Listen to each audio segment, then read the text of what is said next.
Hola, hola, ¿qué tal? Muy buenos días, sean todas y todos bienvenidos a un nuevo cafecito inclusivo. Hoy estamos 10 de noviembre y en qué momento, ahora sí, Carlita, se nos fue el año, pero de una forma que ni nos dimos cuenta. Gracias a usted que nos acompaña completamente en vivo a través del Facebook Live del Senarec, también en el Facebook del Ministerio de Educación Pública. De igual forma, si usted nos está viendo ya en el programa que queda grabadito ahí en las redes, muchísimas gracias por acompañarnos y esperamos que comparta esta transmisión, porque como siempre decimos, la información y el conocimiento tenemos que compartirlo. De igual manera, le invitamos a que usted nos escriba, que nos comente, que haga consultas con respecto al tema que tenemos esta mañana. Carlita, propiamente te doy los buenos días y la bienvenida. Buenos días. Dale a ver. Listo, Carlita. Sí. Buenos días a todas y todos. Claro.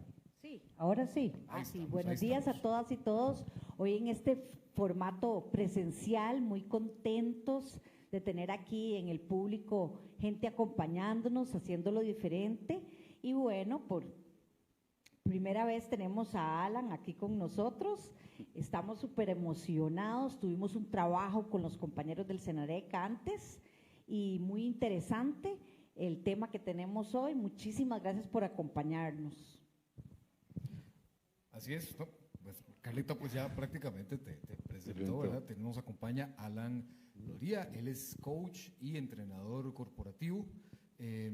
Vamos a estar conversando hoy en la mañana, bueno, para que tengan ahí como un contexto, estuvimos trabajando incluso con el personal del Senarec en varias temáticas muy interesantes, todas relacionadas con el liderazgo, el crecimiento personal para hacer también crecer a la institución.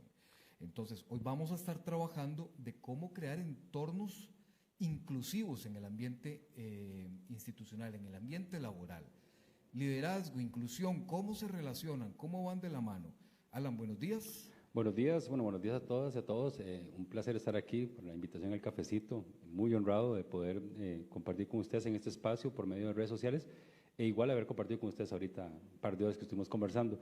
Es todo un tema, el liderazgo siempre lo hemos visto como algo que es necesario y en realidad es algo transversal en la vida de todos nosotros. El liderazgo no es algo exclusivo de puestos de liderazgo, o puestos de jefatura o puestos de mando, ¿verdad? Que lo hemos encasillado como ahí. El liderazgo es todo, desde que nos levantamos en la mañana hasta cómo saludamos al taxista, cómo saludamos al pulpero, cómo saludamos a la familia, a mi esposa, al esposo, a los hijos, todo es liderazgo. El liderazgo toca todas las áreas de tu vida. Bien, entonces en esa línea me gustaría que identificáramos o definamos, pero más allá de una definición de diccionario, de enciclopedia, para Alan Loría, ¿qué es ser un líder? El liderazgo para mí se resume en una palabra: servir. Servir. El liderazgo es servicio. Si yo pretendo o en mi ideal está servir a alguien, o liderar un equipo, o liderar mi familia, o liderar una comunidad, una organización de bien social, una ONG, la misma asociación de desarrollo del barrio, ¿verdad? Yo tengo que tener muy presente que ocupo es un alto grado de servicio. Y aquí me gusta definir la palabra servicio como esa acción que no espera retribución, que es muy importante. Porque a veces la gente lo hace con el cálculo, ¿verdad? Dice, bueno, yo le sirvo a Carla porque entonces yo la tengo ahí y en el momento que yo ocupe yo sé que ella me va a ayudar. Si vas con ese mindset, con ese pensamiento de servir para servirme, deja de ser servicio como tal. Entonces, Y los demás lo perciben, y los obviamente. demás lo perciben, por supuesto. Entonces, para mí liderazgo es servicio. A partir de ahí se van dando pues, las definiciones de diccionario que vos decís, ¿verdad? Los tipos de liderazgo, que eso, bueno, la academia tiene muchos tipos de liderazgo, ¿verdad? Inclusive ahora se habla mucho de líder coach, de todas estas cuestiones, liderazgo de cooperación, liderazgo de responsabilidad, liderazgo inclusivo. Hay muchas variantes que se dan, pero todas nacen de lo mismo, que es la capacidad que yo tenga de servir a los demás. Recuerdo que antes le decían a uno, el que vive para servir, sirve para vivir. Correcto. Entonces, el que vive para servir, sirve para liderar. Sí, podríamos decirlo de esta manera. Recordemos que el servicio, bueno, y más allá de cualquier creencia religiosa o cualquier marco religioso que usted tenga, prácticamente todas las creencias religiosas hablan del servicio, hablan de servir, o sea, indistintamente si usted es católico o no católico. Entonces, ya nosotros, de hecho, desde niños venimos programados con esa definición de servir a los demás. Con el tiempo, como vamos creciendo, lamentablemente vamos teniendo algunos sesgos, ¿verdad? Y vamos como calculando más el tema. Pero si yo hablo de liderazgo como liderazgo, desde donde usted esté, porque es otra cosa muy importante, no podemos hablar de liderazgo solo, o más bien, no podemos decir que el liderazgo solo le corresponde a los que están en puestos de jefatura, que sí, tienen una cuota de responsabilidad de liderazgo, pero recordemos que muchos, en nuestras culturas, muchas personas llegan a puestos de mando, llámese jefatura, gerencias, por un tema académico, de requerimientos académicos. Tenés el título, no lo tenés, un poco de experiencia, sector público, hay un tema ahí de prioridad entre más años de servicio y todo esto. Igual en el sector privado existe el tema de títulos, pero no es necesariamente el líder el que llega. A veces, y creo que todos hemos tenido en algún momento, equipos de trabajo donde hay dentro del equipo alguien en una posición muy operativa que tiene un liderazgo bárbaro, ¿verdad? Que ese que usted dice, yo tengo que convencerlo a él, porque convenciéndolo a él o a ella, vendo la idea completa. Ahí separamos entonces dos conceptos. Una cosa es ser jefe y otra cosa es ser líder. Totalmente. Bien. Pero ojalá que el jefe sea un líder. Claro. Pero no el único líder. No el único líder. Es que también eso ha variado mucho, digamos. No por ser jefe soy líder. Eso tiene que quedar clarísimo. No por ser jefe soy líder, porque el liderazgo son habilidades y son actitudes que se tienen que ir tomando a lo largo de la vida. Y más, te diría que no todo líder sirve para ser jefe, ¿verdad? Que es importante. A veces hay liderazgos muy puntuales. Digamos, yo necesito un poco de motivación. Entonces, bueno, tengo aquel que siempre se puede, que vamos adelante, que todo. Puedo tener también un líder más estructurado, ¿verdad? Un líder, ok, ordenémonos, ok, vamos en esto. Entonces, ahora, ¿qué es lo que tendríamos que estar visualizando? Que el liderazgo no está solo centralizado en una persona, sino que tengo que empezar a trabajar en equipos de líderes. O sea, yo como líder tengo que darme la tarea de formar a mi gente para que desarrolle su liderazgo, a partir de entender que si yo tengo a Carla motivada, empoderada y liderando, me va a ser más fácil o va a ser más fácil toda la operación de la organización. Y es que también, si todos los miembros de un equipo están sirviendo, ¿verdad? Que ese es el concepto, van a estar más contentos, más realizados, claro. Llegan a su casa. ¿Cómo te llegas a la casa cuando recibís gente, le das información, le das un producto de apoyo, aquí que están los compañeros, le das información sobre cursos de capacitación, satisfecho, contento? Es otro rol diferente. Es otro rol porque, bueno, aquí podemos irnos más para atrás, aquí es un tema de identificar cuál es mi pasión, cuál es mi misión, cuál es mi visión y empezar a servir desde ahí, porque a veces por cosas de la vida pues terminamos en trabajos o en roles que no nos son tan afín, por verlo así. Entonces tal vez mi disponibilidad a servir no es tan amplia como cuando yo detecto que yo estoy como pez en el agua. Esta parte me encanta. Por ejemplo, aquí al compañero el tema de comunicación es lo que le apasiona. Entonces, para él servir, liderar desde su pasión le va a ser más fácil que liderar desde algo que tal vez no sea tan apasionado para él. Claro, hablamos entonces, sí, que se comparte y se es líder desde la base del servicio, de cómo sirvo yo con mis capacidades, Exacto. con mis facultades a los demás. ¿Cómo relacionamos esto entonces con el tema de ser inclusivos en ese liderazgo? Que es digamos, a donde vamos en el programa. Claro, aquí es importante, digamos, desde el liderazgo, lo que yo tengo que hacer como líder o como persona en una posición de liderazgo, que son dos cosas diferentes, es empezar a ver las capacidades y las competencias de cada uno de mis compañeros o colaboradores o equipo de trabajo. Entonces, yo no puedo pedirle lo mismo a todo el mundo, porque tenemos que entender que todos tenemos un marco de crianza diferente, formación diferente, experiencia de vida diferente. Entonces, yo tengo que darme la tarea de conocer a la gente. Si yo como líder no me dedico a preguntarle a Carla, mira Carla, ¿cómo estás? ¿Qué te gusta? ¿Tenés perro? ¿No tenés perro? ¿Tenés gato? ¿Qué te gusta hacer? Todas esas cosas, pues yo no voy a tener un marco, digamos, de costumbres de ella, de vida de ella. Entonces, me va a ser muy difícil poder saber y detectar en qué ella es hábil, qué capacidades tiene, cuáles son sus habilidades, tal cual.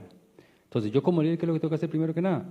Y esto es aquí romper un paradigma que durante muchos años nos metieron en la cabeza a todos, sobre todo a mi generación, que es, si usted es líder, no se involucre. El líder no se mete con el personal. Si usted es jefe, jefe allá, empleado aquí.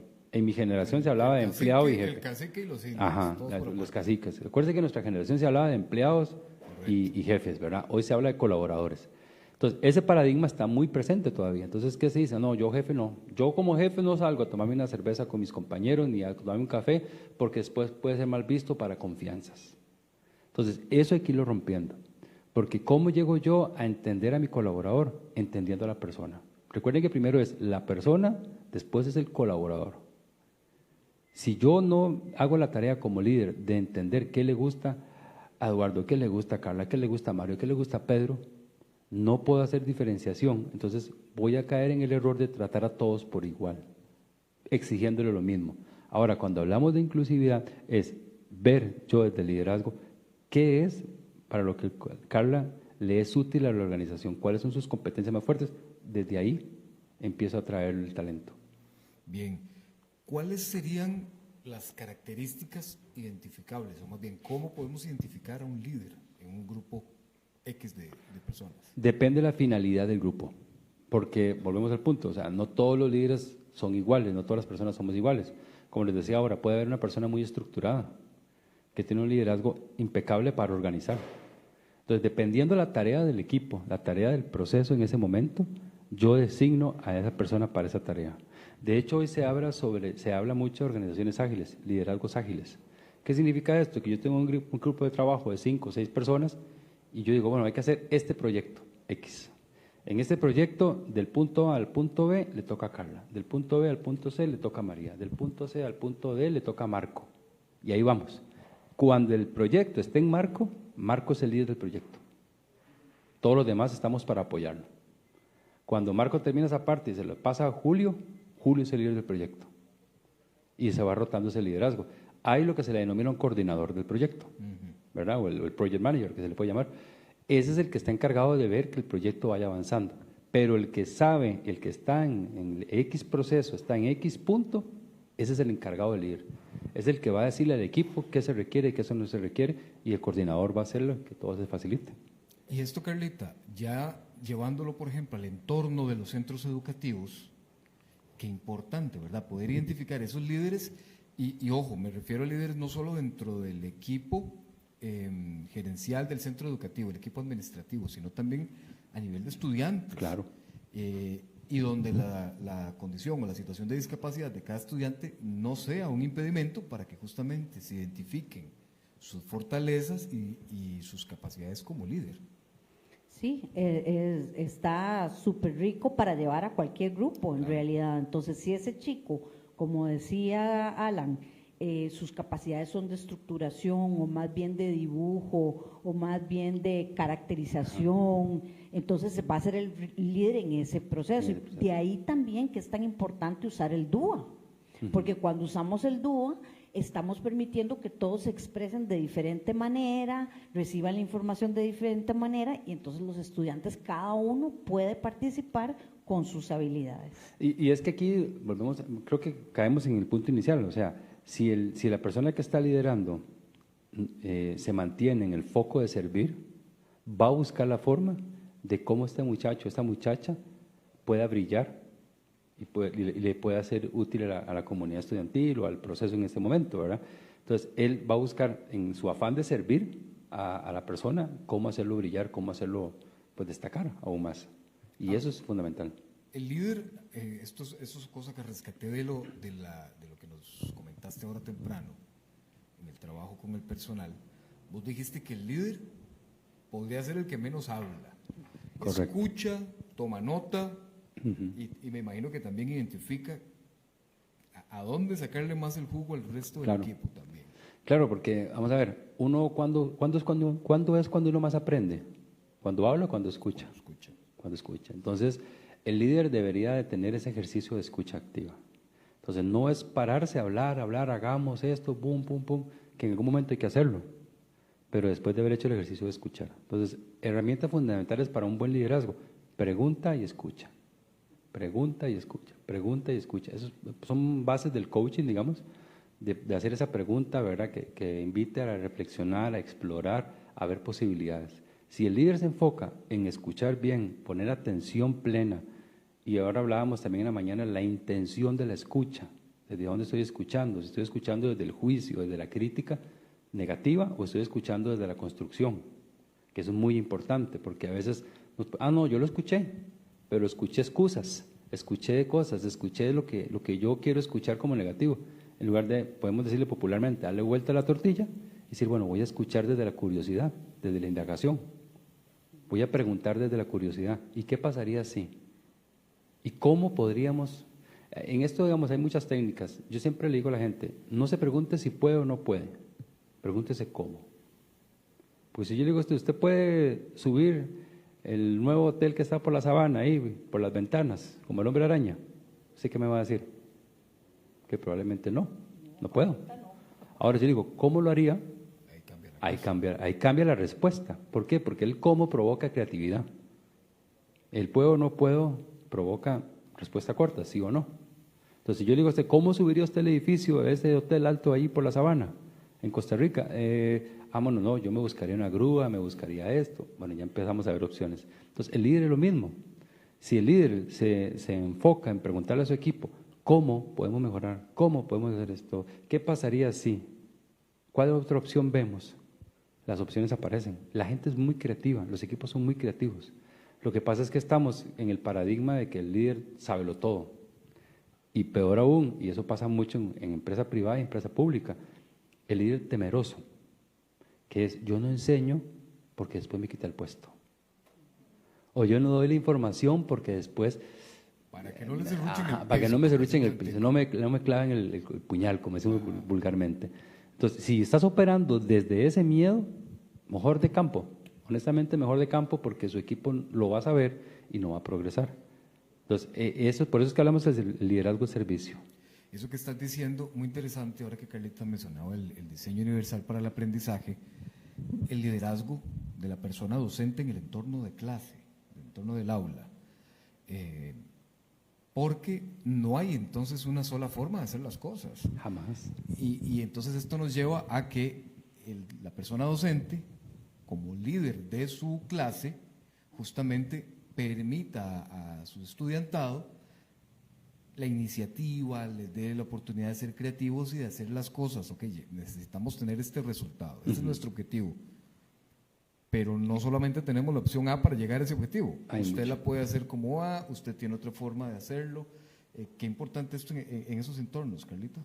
Sí, yo pienso que de las cosas más importantes que decía Alan, como para que reflexionemos todos, ¿verdad? Es abrir los ojos, poner atención, ver a nuestros estudiantes, ver a nuestros colaboradores, cuáles son esas habilidades, ¿verdad? Y por qué no preguntarles. ¿Cómo te gustaría? Digamos, si se hace un rol que hablábamos el otro día, si se hace un rol de un trabajo, ya este es el coordinador, el otro es el que toma notas, al otro le toca ilustrar, al otro, ¿verdad? ¿En qué rol quiere estar cada uno para desempeñarse de lo mejor? Y por qué no ir variando esos roles, ¿para qué? Para que todos vayan aprendiendo nuevas habilidades. Y qué importante esto en la figura de una persona que está en desarrollo personal, espiritual, emocional, darle esa oportunidad de que justamente pueda desarrollarse y expandir sus habilidades de la forma que sí, es muy interesante porque podemos irnos hasta más a la base, la familia. O sea, desde la familia como tal, los padres y las madres tienen un rol fundamental en esto. Porque si papá es el que todo lo hace, el que todo lo soluciona, entonces esto ya va programando la mente del niño, ¿verdad? Entonces aquí hay un tema hasta el rol de género, ¿verdad? Bueno, si yo soy niño, modelo a mi papá, si yo soy niña, modelo a mi mamá. Es muy curioso, yo tengo amigos cercanos que, por ejemplo, se pusieron de acuerdo y, por ejemplo, la mamá corta el zacate, el papá, digamos, lava la ropa, tiende la ropa, plancha la ropa. Roles que equivocadamente hemos dado de género, ¿verdad? De forma equivocada, bueno, no equivocada, otra mentalidad. No sería el rol tradicional. El rol, digamos, socialmente tradicional, darle vuelta al asunto. Entonces, ¿qué es lo que ve el niño? Okay, veo que papá plancha la ropa, mamá, bueno, nosotros nos criamos con Paco y Lola, o sea, no vayamos muy atrás. O sea, desde la buena intención de nuestros padres, de nuestros educadores de aquellos años, ese era el rol. Gracias a Dios hemos evolucionado, hemos cambiado, pero eso tiene que reflejarse en el hogar. Entonces, si mamá agarra la motoguaraña y se va a cortar el zacate, si limpia las canoas, si pinta, si papá se pone a hacer el almuerzo, si se pone a lavar, eso va creando ya en el psique del niño, va diciendo, bueno, aquí el asunto es diferente, el liderazgo no tiene... Y el líder da el ejemplo desde su propia Claro, acción. entonces, porque qué feo es, y creo que todos lo hemos vivido, tener un líder que diga, hagan, pero yo no hago, ¿verdad? O háganlo así, y uno le dice, bueno, pero ¿cómo es? Y no sé, ¿verdad? Que tampoco quiero decir que el líder sepa hacer de todo, pero tiene que saber cómo son los procesos, eso sí es importante. sea, yo sí soy, por ejemplo, yo soy dueño de una empresa, yo no puedo ir a hacer la contabilidad, el mercadeo, el tema de relaciones públicas, pero sí tengo que saber un poquito de todo. Igual pasa en una organización como una escuela. Si el director o la directora es bien en su puesto, tiene que saber, ¿verdad? Tiene que saber el know-how, el cómo se hacen las cosas, para realmente poder tener criterio y llegar vamos a cuestionarlo. Ahora, ¿cómo tengo ese criterio? Escuchando al que sabe hacer las cosas. Pero si yo, y eso lo pasa muchas veces, si yo juzgo desde cuando yo fui docente en práctica en un aula hace 20 años y tengo 10 años de no estar en un aula y sigo juzgando de que se tiene que hacer así, estoy desde un punto de vista equivocado porque eso fue hace 10 años. Y ustedes saben muy bien que las generaciones y la educación, varía en muy corto plazo. Entonces tengo que ir adaptando. Ahora usted decía algo muy bonito, que es el tema del docente líder. Hay una planeación de la clase, hay toda una metodología. Si el resultado es podemos tener una planeación, pero podemos ser más flexibles a entender cómo llegar a ese resultado.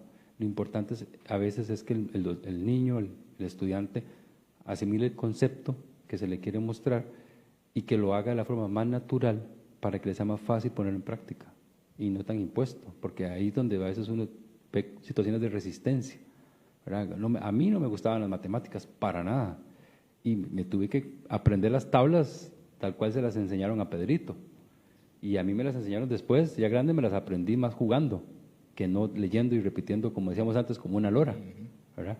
Pero son modelos que hay que ir, el líder educador tiene que ir viendo, tiene que ir identificando. Bueno, ya que nos metimos en el tema de la familia, que quería que fuéramos encaminándonos justamente por ahí, importante también esos liderazgos que vos decías, ¿verdad? El papá, la mamá, pero incluso los chiquillos de la casa pueden tener un liderazgo. Y aquí creo que es importante también la participación de ellos, de los hijos e hijas, dentro del funcionamiento del hogar, ¿verdad? Entonces, es importante también, creo, Alan, identificar como líderes de ese núcleo, de esa empresita que es la familia, en qué pueden apoyar mis hijos, para qué son buenos, en qué otras cosas hay que fortalecerlos más. Aquí hay un tema, igual como si fuera una empresa, aquí hay un tema de valores de familia. O sea, una familia tiene que tener sus valores, no vamos a decir cuáles porque eso es muy particular, pero por ejemplo un valor puede ser la cooperación. Entonces, interesante también es, por ejemplo, ya cuando los niños tienen cierta edad, que ya comprenden un poco más la información, es sentarse en familia y decirles, bueno chicos, vamos a hablar sobre el tema de valores de la familia. ¿Cuáles serían los valores que ustedes consideran que nuestra familia? Y explicar un poquito el tema de valores. Entonces, eso sería delicioso poder sentarse usted con su esposa, con su esposo, con sus 2 o 3 hijos y decir, bueno, ¿cuáles son los valores de nuestra familia? Que creo que muy pocas familias lo hacen, porque generalmente son valores adoptados de papá y mamá, ¿verdad? Porque en un principio, digamos que cuando el niño tiene 1 año, 2 años, 3 años, pues así debe ser. Llega el momento donde ellos comprenden mejor el tema, no se puede hablar de 7, 8, 9 años, y donde yo le puedo decir al chico, bueno, hablemos de valores. ¿Qué te parece? ¿La lealtad? ¿O cuáles propone usted? Proponga 3 valores, 5 valores. Usted, fulanito, otros 5. Yo mis 5 y la señora los 5. A ver en cuáles coincidimos y cómo negociamos los valores. En esa construcción en equipo, estamos más cerca de que si el día de mañana el hijo, la esposa o quien sea no cumple el valor, es decir, usted estuvo ahí, ¿qué pasó? Y se hace más responsable el cumplirlos, que no cuando son impuestos. Y obviamente esto nos va a ocasionar, nos va a llevar a una sociedad más inclusiva. Claro. ¿Verdad? Porque si yo practiqué eso en el seno de mi casa, de mi hogar, obviamente lo llevo a la escuela y al trabajo y vamos creciendo más, una sociedad más inclusiva. Es que eso parece muy simple, pero a veces no pasa. Digamos, por ejemplo, yo llego a un aula, o a mí me toca dar capacitación, entonces, ¿qué hago muchas veces cuando ya son cursos muy largos? Ok, hagamos las reglas de conducta social, hagamos los acuerdos sociales. ¿Cuáles son los acuerdos sociales? Ok, vamos a almorzar a tal hora, vamos a levantar la mano, vamos a guardar los teléfonos, celulares, son acuerdos sociales. ¿Por qué no hacer acuerdos de convivencia en casa? Entonces esos acuerdos, y que todos construyan el acuerdo de convivencia, no solo impuesto, porque ahí es donde caemos en que como es impuesto, no lo quiero, entonces hay resistencia, rebeldía, pero cuando se construyen es diferente. Entonces el liderazgo arranca desde la casa. Porque esa misma mentalidad colaborativa, constructiva, que yo le informé a mi chiquito, va a llegar a ponerla a servicio de la escuela. Y si el suyo hace lo mismo, y si la suya hace lo mismo, todos venimos en ese mismo canal. Y al final para el docente va a ser más fácil, digamos, igual, facilitar la información, porque al final el docente muchas veces lo que hace es facilitar información, conocimiento. No es el conocimiento en sí mismo, él facilita el conocimiento. Entonces, y más ahora, que es muy interesante, la información está literalmente en la palma de nuestras manos. Entonces, es un reto hoy por hoy educar. ¿Por qué? Porque yo puedo decirle a usted hoy, Facebook es la empresa que más empleados tiene y Mark Zuckerberg es un gran empresario. Entonces usted me dice a mí, no, mire, profesor, mentira, ayer despidió a 11,000. ¿Cómo? Sí, aquí está. En el Twitter de él dice. Entonces, el docente tiene que estar también, desde mi punto de vista, muy presente de que, si bien es cierto, maneja información, no siempre tiene la capacidad de manejar toda la información con la actualización tan requerida. Y ahí es donde tiene que saber manejar muy bien el todo, ¿no?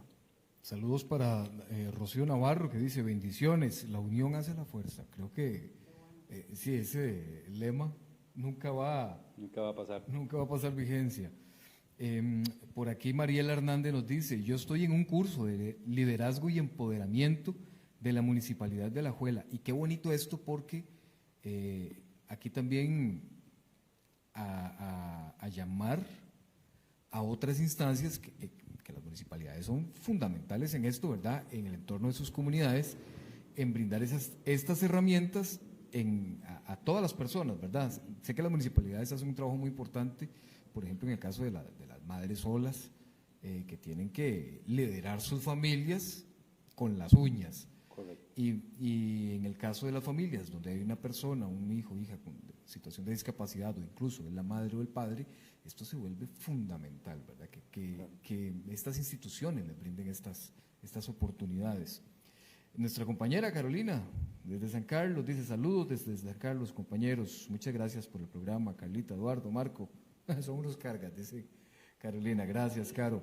Carolina es una carga, de hecho, es una 4x4 que se encarga de toda la zona norte del país, prácticamente ella solita, y occidente.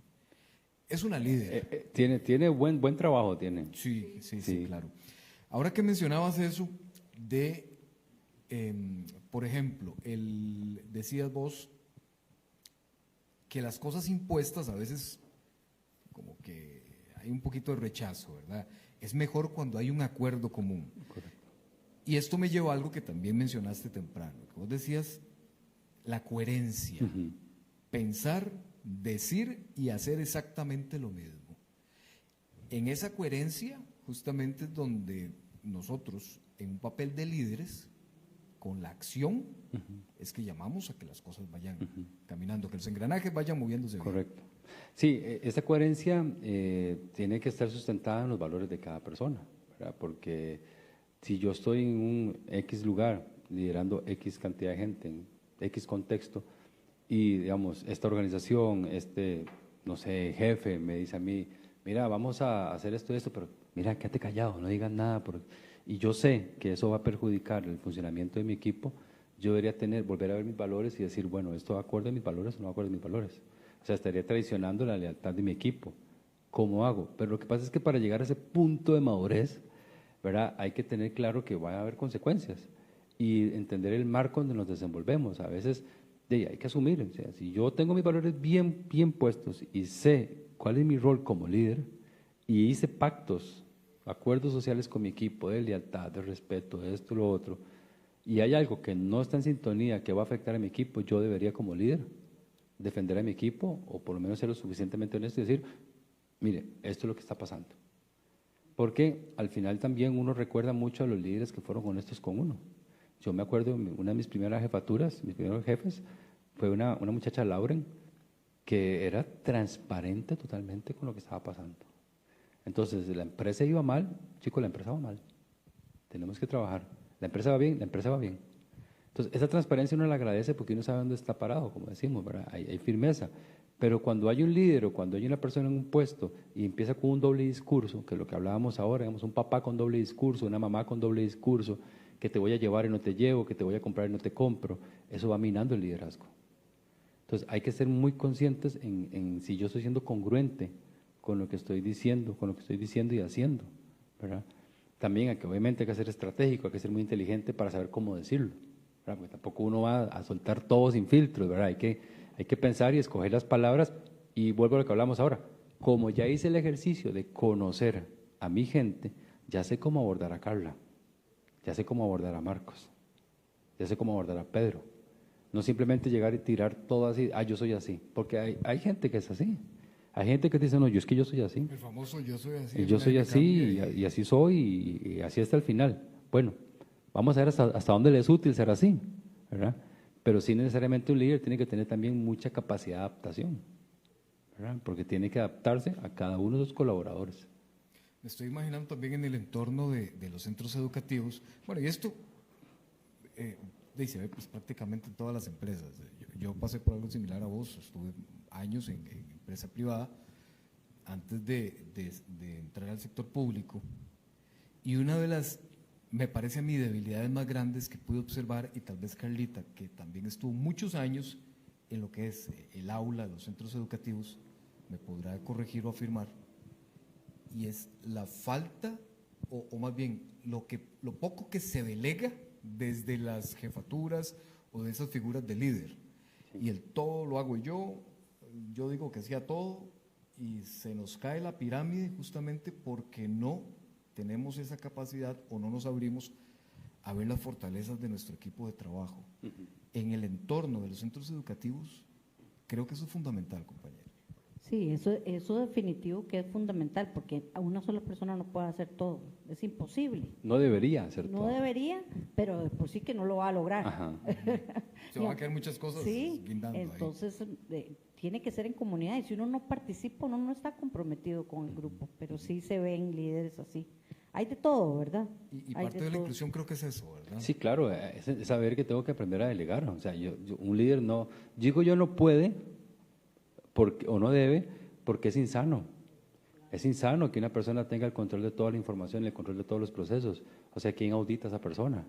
¿Quién lleva el control? Entonces, creo que también mucho de eso, de no compartir información, de no delegar, es falta de seguridad, una autoestima tal vez que haya que trabajar un poquito más, algunas cosas que esa persona tal vez no se ha trabajado a sí misma, no ha pedido apoyo. Pero sí es importante que si usted está en este rol de que yo todo lo hago, el micromanagement, ¿verdad? Que todo lo controlo, qué estás haciendo, por qué no estás conectado, por qué llegaste tarde, eso, a ver, estamos en una disyuntiva, y eso gracias a la famosa pandemia. O sea, la gente ya está entendiendo, la gente está dándose cuenta de que puede hacer las cosas, si se le pone un objetivo lo puede alcanzar, y no hace falta que alguien esté encima de ellos viendo si lo alcanzó o no lo alcanzó. ¿Ok? Este líder de hoy tiene que estar jugando con eso, ¿verdad? Jugar con eso. Y también algo muy importante que se me ha olvidado mencionar es la humildad del liderazgo. El líder tiene que ser humilde, porque si todos somos caciques en un centro educativo… Definamos ese humilde. El humilde es saber escuchar, saber entender que otra persona puede tener más conocimiento que yo no soy el dueño de la razón, del dueño de la verdad absoluta, que yo me puedo equivocar, que si yo hago el ejercicio de compartir, preguntar, apoyarme, va a ser más fácil. Eso es ser humilde. El poder o el respeto no lo trae el puesto, lo trae su capacidad humana de ser humilde y de poder apoyarse. Y eso es fundamental. En un centro educativo, si todos creen tener la razón, si todos creen que porque tienen 20 años, 25 años de experiencia son los que más saben, estamos mal. Porque de pronto el chico que viene entrando, recién graduado, que tiene un año de estar trabajando en un centro educativo, tenga una visión totalmente diferente y mucho más fresca. Y a todos nos ha pasado. Que el nuevo llegue y dice, ¿y por qué eso no se puede hacer? No, jamás, toda la vida lo hemos hecho así, no, chiquitico, ¿verdad? Pero es esa falta de visión del líder, decir, venga, ¿qué es lo que usted está viendo que nosotros, los metidos aquí hace 20 años, dejamos de ver? Bueno, no, mira, nunca lo habíamos visto así, y abrirse al cambio. Entonces, la humildad es eso. Es un líder que entiende que no sabe todo. Eso va de la mano con un concepto que vos nos comentabas, que era de liderazgo horizontal. Ajá. Explicarnos un poquito sobre el liderazgo horizontal es básicamente, bueno, y esto es mucho de las nuevas generaciones, ¿verdad? Que ya las organizaciones no se están viendo tan jerárquicamente, no se están viendo así como los organigramas viejos, ¿te acordás? De que eran como una pirámide. Ahora básicamente todo se está manejando desde procesos y el liderazgo es totalmente horizontal. Entonces era lo que hablábamos ahorita, de ir pasando el rol del líder dependiendo en qué parte está el proceso, ¿verdad? Para así construir todo juntos. Porque si no, entonces el que llega a ser, por ejemplo, la rendición de cuentas a final de año siempre va a ser el director. ¿Por qué no es otra persona? Y con todo respeto, ¿por qué esa rendición de cuentas no la hace hoy, este año la va a hacer el jefe de tal departamento? El otro año la va a hacer fulano tal. Eso es empoderar, por ejemplo, a mi equipo de trabajo. Si yo te digo, vos, mira, la rendición de cuentas ante el Ministerio de Educación, en tal actividad anual, ¿la vas a hacer vos? No, ¿yo por qué? Pues yo quiero que vos la hagas. ¿O la vas a hacer vos? ¿Por qué no? ¿Por qué no? Es que históricamente la ha hecho el director y la directora. Sí, pero aquí lo vamos a cambiar. Hacela vos. ¿Qué pasaría? O sea, ¿qué nivel de empoderamiento le estoy haciendo, involucramiento le estoy haciendo a esa persona? Ah, pero es que yo no sé mucho del otro departamento. Vaya, pregunte. Entonces empezamos a meter a la gente en eso. Mayor compromiso. Mayor compromiso. Cada uno, ¿verdad? Claro. Y ahí donde yo, insisto, como líder tengo que ir metiendo a la gente. A veces las organizaciones, hoy se da mucho que se pide mucha transparencia, que las empresas sean francas y digan a sus colaboradores, mire, vamos mal. Mire, la comisión este mes no se va a poder pagar. Y no empezar a tapar cosas porque eso genera inseguridad en la gente. Es muy estresante y además se inventan cosas, porque cuando usted no tiene la información clara… Claro, se termina el cuento por algún lado, ¿sí? Entonces, qué importante es que llegue un líder y diga, bueno, vamos a aclarar las cosas. Para este trimestre vamos así, vamos de esta manera, todo va así. Y sepan que si alguien tiene ideas, por favor, démelas. Y empezar a buscar apoyo. Se siente la cercanía de ese líder, ese apoyo, y si vamos por abajo, si se hunde el barco, nos hundimos todos. Y vieras qué interesante es ahora, porque ahora hay una tendencia, y eso se da mucho, digamos, a niveles de España, se da una tendencia del líder frágil. O sea, que el líder se permita verse vulnerable. Que el líder diga, me equivoqué, fallé, no lo sé. Y eso genera más empatía, que es uno de los fundamentos de la inclusividad. Genera más empatía de los colaboradores hacia él. Sí, mira, no es una fragilidad visto desde la debilidad. No es una fragilidad de que soy humano, me equivoqué, no lo sé todo. Es una realidad. Vengo a pedir apoyo a ustedes, que usted que tiene 20 años de experiencia, ¿cómo lo han hecho antes? ¿Cómo podemos hacerlo? Y eso integra mucho más el equipo. Igual un padre de familia, imagínate un padre de familia que llegue y diga, muchachos, me equivoqué. Mi hijo, me equivoqué. Mi hija, me equivoqué. Perdóname, discúlpame. O sea, imagínese la lección de humildad que usted le está dando a su hijo. Pero ¿qué hacemos los padres? ¿Qué hacemos las madres? Es que no le diga eso porque, ¿verdad? Pierde autoridad. Y la autoridad no la trae el papá o mamá, la trae el tipo de relación que usted tenga con su hijo o su hija. ¿Y el hijo sabe que se equivocó? Sí, porque no son tontos. O sea, el alumno sabe que el maestro se equivoca, el alumno sabe que el profesor se equivocó en el aula porque tiene la información en la palma de la mano, ¿verdad? Y entonces el chiquillo tal vez quiere debatirle, profe, mire, pero es que usted no, pues así es, el contenido dice que es eso y es eso. No, abrámonos a la discusión, abrámonos a equivocarnos, a ser humildes y a reconocer. Eso genera más empatía. Predicar con el ejemplo. Desde la familia, esos roles que se identifican dentro del núcleo familiar, qué importantes también porque van permeando justamente vamos a ver, en la autoestima de cada uno de los miembros de la familia, desde pequeñitos. Entonces, dar la oportunidad a que cada uno, desde sus capacidades, le aporte a la empresita familiar. Claro. A ver, ¿se acuerdan de Maslow? Necesidades básicas de todo ser humano. O sea, en una está el reconocimiento. El reconocimiento es muy importante en una familia, en una empresa. Si yo tengo la madurez emocional como padre, como líder, de reconocerle a mi hijo en qué es bueno y decirle, bueno, usted va aquí, usted va acá, muy bien hecho, todo eso, aunque de pronto el resultado no sea el que yo como papá todopoderoso me estaba imaginando, ¿verdad? Pero lo logró. ¿Sabes? A ver, ¿qué es más importante? Que el chico apruebe el curso con sus 70, no sé si todavía andan por ahí, con sus 70, sus 80, no sé si la escala habrá variado, a que sea, como decían en mi época, 100 corrido. ¿Verdad? Lo más importante es que disfrute el proceso de aprendizaje, que aprenda lo que necesita aprender y que siga avanzando. Pero yo todavía me topo gente, padres, que si no es un más de 90 en mi época, no funciona, ¿verdad? Y eso definitivamente golpea la autoestima. Muchos papás quieren reflejar en sus hijos sus frustraciones profesionales y académicas, ¿verdad? Entonces eso golpea muchísimo al niño, ¿verdad? Entonces, hay que tener mucho cuidado con eso, porque si yo estoy liderando desde eso, desde la expectativa, que es otro punto muy importante, o sea, ¿qué expectativa estoy teniendo yo sobre mi hijo? O sobre el docente, o sobre el director.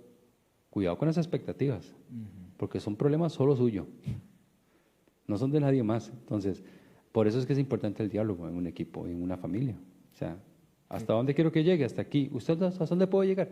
Di, mi tata, yo creo que yo puedo llegar a un 80. Ocupamos el 100, 85. Y ahí nos quedamos. ¿Es mejor eso? ¿Verdad? Y mucho menos sacrificando la parte emocional, ¿verdad? Por supuesto. Porque lo emocional es lo primero. Si usted pierde lo emocional, perdió todo lo demás. Perdió toda la lo base. académico, Total. todo lo perdió, ¿verdad? Pero, claro, si se puede exigir, ¿verdad? Los que pueden dar y exijámosles un poquito más o pongámosles retos nuevos. sí, claro, ¿por qué pero no? también hasta para hacerlo hay que ser muy astuto, ¿verdad? Porque no es solo que saque el 100 que yo sacaba como papá, o que saque el 100 que yo nunca saqué, que muchas veces es eso, ¿verdad? Sino es llevarlo a decir, ok, eso es lo mejor que puedes dar, o puedes hacerlo mejor más bien, sí, ok, intentarlo. Sí, el tema es que intente dar lo mejor de Intenta lo mejor. Que es muy diferente decirle, mira, te sacaste un 80, que está bien. ¿Podrías haberlo hecho mejor? Sí, mi tata. Perfecto, dale. A decirle, ¿qué cochinada, un 80 otra vez usted? Eso es todo lo que da. Ahí el discurso es Terrible. terrible. Ese es el discurso que hay que eliminar, porque desde ahí no se construye. Desde ahí más bien se destruye todo. Claro. En cuanto a las cuotas de poder, famosas cuotas de poder, ¿verdad? Yo me imagino que hay, y creo que yo tuve esa misma percepción hace años, igual cuando trabajaba en lo privado, de que al dividir esas cuotas, por decirlo así, delegar, buscar liderazgo en otras personas y no ser el único cacique en la aldea, creo que esa es más bien la mala concepción de repartir las cuotas, que si yo no soy el único que tiene, entre comillas, poder en la organización, llámese como se llame, escuela, familia, trabajo, donde sea, estoy mostrándome débil, estoy permitiendo que los demás vean esa fragilidad malentendida de la que hablábamos y voy a perder ese liderazgo que tengo sobre mi grupo. Concepto totalmente superado. Sí, yo cambiaría el término cuotas de poder por cuotas de responsabilidad, Okay. ¿verdad? Para hacerlo un poco más así. Ahora, ¿cuál es el problema? Yo les pregunto, ¿cuál sería el problema de si de pronto yo ya no tengo ese impacto que según yo debo tener dentro de mi rol familiar, creencia, paradigma, construcción? Si yo me siento mal porque yo ya no soy el más influyente dentro de mi familia, ¿por qué me estoy sintiendo mal? O sea, ¿cuál es mi diálogo interno del por qué yo debería ser esa figura? Porque históricamente el hombre es el jefe de la familia, equivocadamente como se dice. Bueno, pero entonces me cuestiono esa creencia. ¿Realmente yo debería estar jugando ese rol tan primordial o puedo ser uno más del equipo, ¿verdad? Trabajando en equipo. Es que yo creo que el tema de cuotas de poder o roles de poder o responsabilidades, hay que cambiar el paradigma, hay que cambiar la forma de cómo verlo. O sea, no tiene por qué haber en un equipo de trabajo maduro, ¿verdad? Responsable y bien seleccionado, que es muy importante, muy bien seleccionado, no debería haber nadie mayor a nadie. Debería haber un coordinador, que ojo, es coordinador, no jefe ni mandamás, coordinador que lleve la pauta del proceso. En una familia hay roles, claro, papá, mamá, pero también hay responsabilidades. Entonces, en esa dinámica familiar yo tengo que entender que mi responsabilidad es esta, la de mi mamá es esta, mis hermanos es esto. Pero creo que no deberíamos ponernos en que yo soy más que nadie, ¿ok? Porque ahí es donde empiezan con los problemas, ¿verdad? Entonces yo creo que hablaría más de roles de responsabilidades que roles de poder, ¿verdad? Y el líder tiene que tener muy claro eso, que no es poder lo que él tiene, ¿verdad? Y claro, eso es todo un cambio de chip que tenemos que hacer. Nos hacen dos preguntas por acá. Como líder, ¿cómo puedo hacer una división de las cuotas de poder, que ahora bueno, ya les cambiamos a cuotas de responsabilidad, y evitar las famosas argollas, como se conocen popularmente en la escuela? O sea, ¿cómo disolvemos esas argollitas? Con un diálogo franco. Yo sentaría, no sé si es un grupo de docentes o sentaría el grupo como tal y empezaría a hablar francamente. Ahora, cuestionémonos, ¿por qué hay una percepción de argollas? Argollitas. O sea, ¿a qué me está refiriendo con una percepción? Yo sé lo que se refiere, pero ¿realmente es una argolla o yo estoy asumiendo que es una argolla? Que son dos cosas muy diferentes, ¿verdad? Ahora, ¿cómo puedo sacarle yo, entre comillas, a esa argolla provecho? También, saber jugar con eso. Bueno, si hay una argollita, digamos, ahí, bueno, ¿por qué esa argollita en teoría está? ¿Y qué tienen en común? ¿Qué tienen en común? ¿Y cómo puedo aprovechar eso, verdad? Porque a veces hay gente que tiene, sí, pues más amistad, más afinidad uno con otros, ¿y por qué no sacarle provecho a eso? Pero sí, yo me empezaría por un diálogo franco, ¿verdad? Porque si hay argollas, a veces las argollas aparecen porque hay más afinidades entre personas. Me caes bien, ya, químicamente inclusive me caes bien y todo. Entonces, ¿cómo poder yo como líder? Porque si hay argollas es porque alguien lo ha permitido, ¿verdad? Entonces, yo como líder, ¿cómo hago para balancear mejor la distribución de responsabilidades, de carga, de tareas, para que todo se vea repartido? ¿Verdad? Preguntan también, como docente, ¿cómo puedo potenciar en mis estudiantes el deseo de ser una mejor versión de sí mismos? Cuestionándoles cada cosa que hagan. Esto es lo mejor que... Se nos fue, si quieres.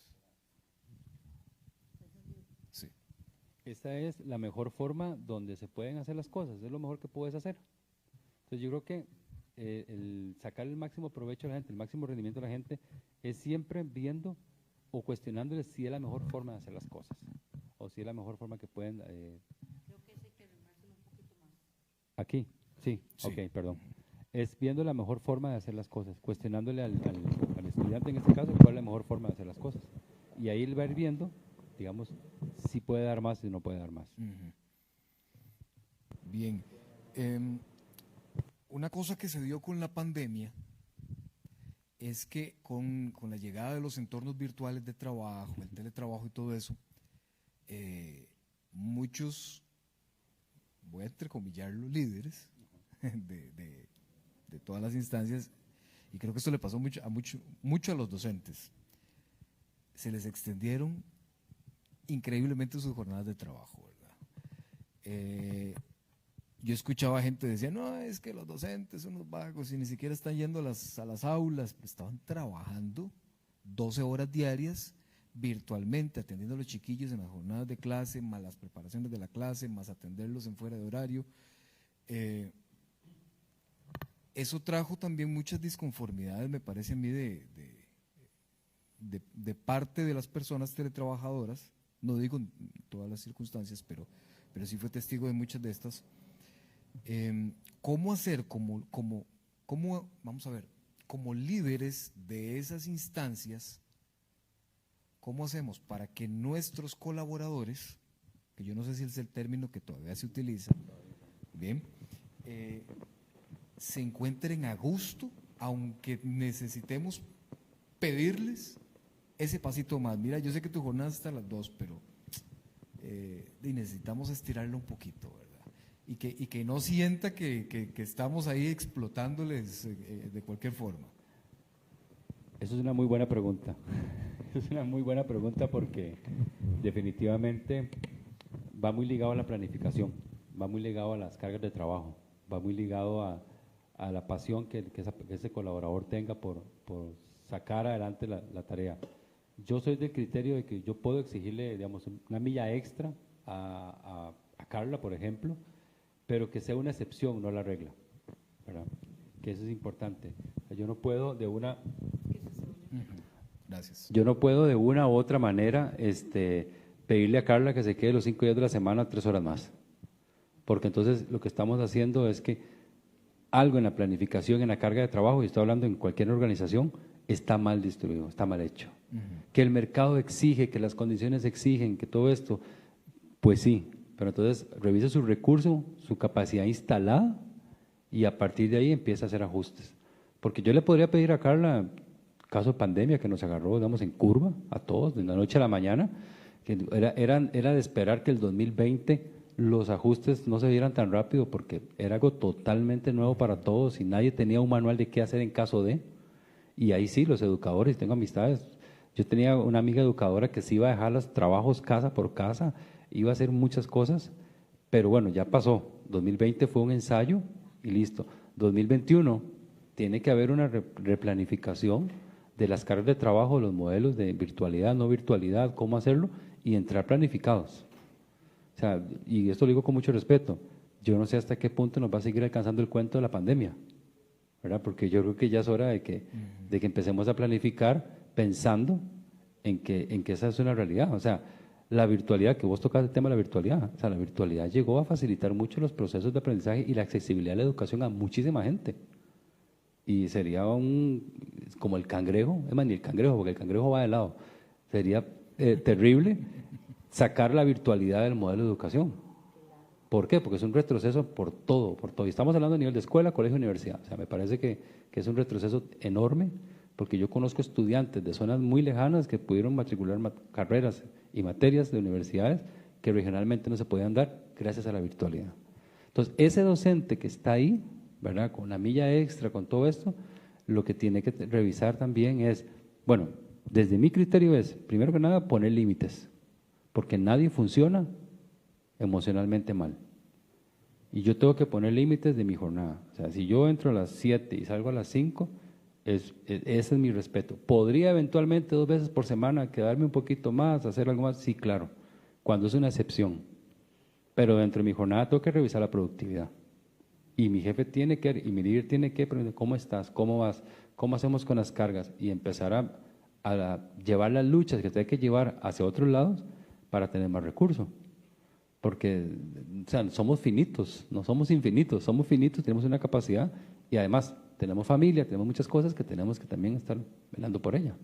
Hubo un rezago educativo muy importante y yo sé que el tema de la pandemia deberíamos ir superándolo, pero no podemos obviar que antes de la pandemia estuvo la huelga, que ya esa huelga nos acarreó un retraso terrible y la pandemia vino a intensificar muchas cosas. Yo soy testigo de estudiantes que durante la pandemia no recibieron una sola lección virtual, sino que todo fue le mandaban la tareita por aquí, por allá, las guías que no funcionaba el Teams, que esto, que lo otro. Y ahora que se vuelve la presencialidad, voy a decirlo así, yo siempre digo una cosa, como yo no soy docente, yo a veces me atrevo a abrir un poquito más la boca de la cuenta. Hay quienes, y lo digo porque soy testigo de esto, hay centros educativos y hay docentes que sí durante la pandemia se la tiraron muy rico. Las cosas como son, como hay otros que trabajaron al 500%, hay otros que más bien se durmieron en los laureles. Y una vez que volvimos a la presencialidad, siguen dormidos en los laureles. Entonces, dentro de las familias hay mucho estudiante, mucho hijo e hija que se está sintiendo muy afectado por el golpe de volver a las clases, de la combinación de la virtualidad más la presencialidad. Perdieron el ritmo. No tienen nada de ritmo. Y está costando muchísimo para los padres de familia, los padres y las madres, como socar un poquito la faja con amor, pero socarla y volver a retomar ese ritmo. Tienen que agarrarlo, tienen que despegar. ¿Cómo hacemos en el núcleo familiar para es muy curioso esto porque yo siempre lo digo, ya probamos el lado pecaminoso de la virtualidad y nos gustó. El lado oscuro. El lado oscuro, claro, y nos gustó, o sea, nos gustó la virtualidad, o sea, decirle yo tengo sobrinos y decirle a un sobrino, levántese a las 5 de la mañana, báñese, alístese para ir para la escuela, a decirle hace un año, tranquilo, levántese faltando 10 minutos, lávese la cara y prende una computadora, pues los chiquitos son muy inteligentes, ellos van a decir, no, yo prefiero la virtualidad. Ahora, que la calidad es diferente. Yo no voy a decir si buena o mala, no voy a decirlo, pero el resultado es diferente. ¿Cómo pueden hacer los padres? Bueno, evidentemente creo que el ejemplo empieza por casa. Hay que empezar a predicar y empezar a venderles las bondades de la presencialidad. Las bondades de la presencialidad, el tema, bueno, hay chicos que nacieron en pandemia y que su interacción sexual, social es muy escasa. Hay chicos que apenas estaban entrando como al kinder, ¿verdad? Y también se les cortó eso un poquito, pero yo creo que los padres son los que tienen que tener la destreza, el liderazgo, gracias, de poder vender esas bondades. Igual el docente, Yo creo que ahorita sería un error pensar en una clase como fue antes de pandemia. No podemos tener el mismo modelo. No podemos tener el mismo modelo. Tenemos que cambiar. Las cosas cambiaron. Tenemos que cambiar, o sea, porque ya los chicos vieron, por ejemplo, en lugar de dejar de luchar con el teléfono, es ver cómo agarramos el teléfono, usamos una herramienta para dar lecciones. Ver cómo usamos la tecnología a nuestro favor. Pero eso es todo un cambio generacional. Habrán docentes que tengan, no sé, 30 años de servicio, que para ellos todo eso les sea tal vez muy retador, otros les sea más fácil, pero sí es totalmente diferente. No podemos ir con el mismo chip del 2019 al 2022 a dar clases. Y creo que una cosa importantísima, y que a todos como seres humanos nos cuesta aterrizar en esto, no podemos solos. Si no tenemos esas herramientas, no las adquirimos, nunca nadie nos habló de esto, bueno, sí, es hora de que comencemos a es lo que hablábamos ahora, o sea, la actualización, ¿verdad? Yo como docente, ¿cada cuánto me estoy actualizando? Yo como docente, ¿cada cuánto de mi bolsa saco dinero para ir a pagar una actualización? Llámese una maestría, llámese una certificación, llámese en línea y N cantidad de cosas. Alan, y aquí el Senarec gratuita. El Senarec da gratuita, muchos cursos gratuitos, no hay que pagarlos. Bueno, igual, imagínense, igual está Lina, muchas cosas. Creo que el aparato estatal tiene muchas facilidades para poder actualizarse, pero es ahí donde el docente tiene que hablar. Pero igual, más allá de que sea gratis o no, es la responsabilidad. La responsabilidad al estar liderando procesos. Imagínate qué proceso más importante que la educación. Es el proceso más importante. Es el proceso más importante. O sea, lo que los educadores tienen en las manos es el futuro del país. Y eso me lleva a otro concepto que nos comentaste temprano. Mi marca, yo como marca personal, como marca profesional. Tal vez vamos cerrando, nos quedan poquitos minutos con ese concepto. Y me gustaría que las personas docentes que vean el cafecito se lleven esto para la casa, que le pongan muchísima atención.